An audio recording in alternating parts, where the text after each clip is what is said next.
What do you call cheese that's not yours? Yeah, nacho cheese.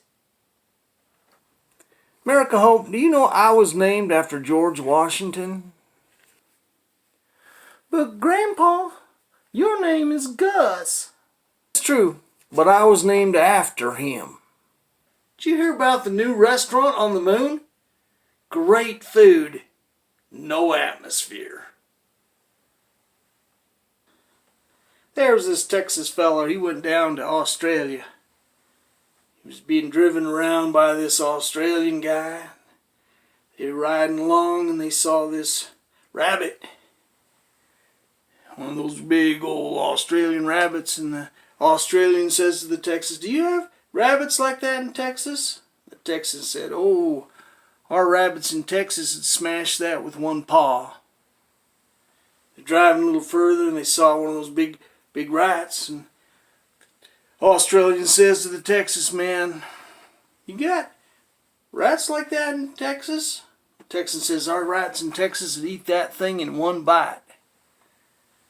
And they're riding along and kangaroo came hopping by. And the Texan goes, "What was that?" And the Australian turns to him and says, "What? You ain't got no grasshoppers in Texas? Why can't you have a nose that's 12 inches long?" "Why? 'Cause then it'd be a foot." You know, America Hope, it's a good thing we're not Mexicans. "What? Why?" Because we don't know a word of Spanish.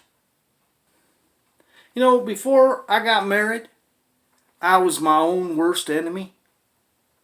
Now, of course, my wife's got that job.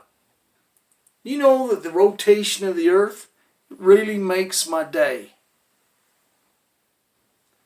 You know, there was two hunters out hunting, and they saw some tracks, and one of them said, "Them's there, that's deer tracks." And the other said, "No, that's rabbit tracks." And the first one said, "No, I know what that is. I know hunting. And then there, that's deer tracks." And the other feller, he says, "No, no, no. Them's rabbit tracks." And they were there arguing back and forth and arguing. And then they got run over by a train.